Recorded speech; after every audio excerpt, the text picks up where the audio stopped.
When you first saw two-tone in the water, can you talk to us about what effect that fish had on you?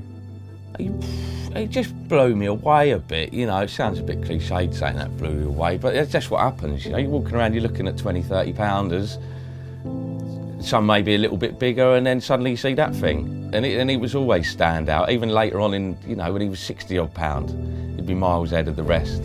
But there was such a, I don't know, something about that fish, it's just unique in many, many ways, you know. It was, you know, it's all good, solid advice, and it all really generally centralised around the same kind of things all the time, you know. Find them, feed them, catch them. In a real subtle kind of manner, because, you know, Collingwood, if you filled it in the edge, the bait would just rot there for months and like, the fish wouldn't even visit it. I was just so enthralled by the ocean and what I'd seen and how it was, you know, you could boat around up there, this big open pit. There's a lot of stuff going on, don't get me wrong, you know, it had its own challenges. What is it about you that makes this masochistic style of fishing appealing? I don't know. You're right though, it is a bit, it can appear masochistic, yeah. You know, you're really stacking the odds against yourself. Yeah, ended up fishing for a few in the corner. Lee sort of went the following morning, left me there on my own. Same thing, I'd sort of, by early afternoon, I'd found the black mirror again.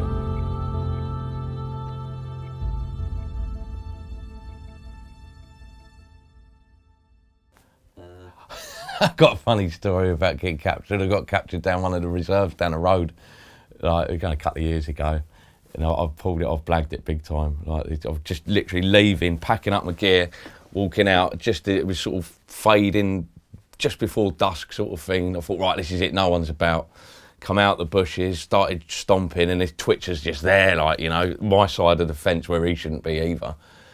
He said, "What are you doing here? There's no fucking fishing in here, bro. You shouldn't be fishing here."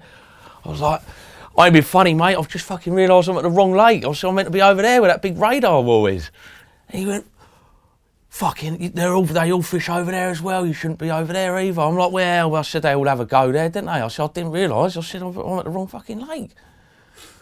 "Oh, well, that's all right then." Well, you know, giving it all the big one and that. And he calmed down a bit, and I managed to get him to help me carry my gear back to the van in the end. It was funny. Good work, that, John. Yeah, mate. You got to think on your feet, ain't you, when things like that happen. Right. So, John, thanks for inviting us to your house in the wilds of Kent. Yeah, no worries. Lovely spot. Very rural. And on arriving, the eye is just drawn, mate, to that certificate in the corner. Yeah. That was back in the day, eh? But, nice. So for the record, it's an actual British Record Fish Committee certificate of your record carp catcher. Yeah. Down Collingwood all them years ago. That time flies, mate. You know, that's like 12, 13 years ago now. 12 years ago, sorry. And I think people would find it a bit remiss if we didn't maybe start there, because obviously it was the start of your kind of big carp sort of career, if you like, wasn't it? You know, you were young at Collingwood, weren't you? Yeah, I started really young. You know, I started down there as soon as I could get a ticket. When I was 18, you know, I used to walk around there when I was, you know, a little bit younger, 17 sort of thing. Walk around there, get a bit of a feel for it. It was quite like local to there anyway. And yeah, you know, just seeing the fish in there. There was only like 17, 18 fish in there or something then. And like, you know, it weren't all about the big one. There was some lovely carp in there, like the long common, etc. And it's just, you know, my fishing, I just stayed there for quite a long time. But I did go quite a few other places before, you know, eventually she rolled into the net, so to speak. Well, we'll definitely get onto that. But I think I'd quite like to explore what it must have been like for a 17-year-old to be... Yeah, like even contemplating fishing there. Seeing these fish. Yeah, it was crazy.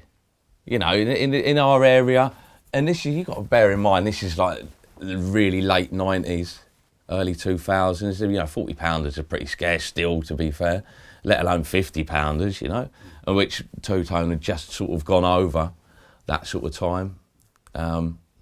And yeah, I used to get dropped off down there, or walk there from college, have a little skulk about in the afternoons, and it's gin clear and weedy, and I'd just find them, and they were there. Like you just see some of them, you think, wow, it's like £40 common and great big mirror there, and the others. And I've always sort of fished a bit like that, especially the couple of years, 2 or 3 years previous to Coninbrook, fishing for like specific fish and look like the little gravel pits, like down Chartham and stuff, like where I met Si, all them years ago and that.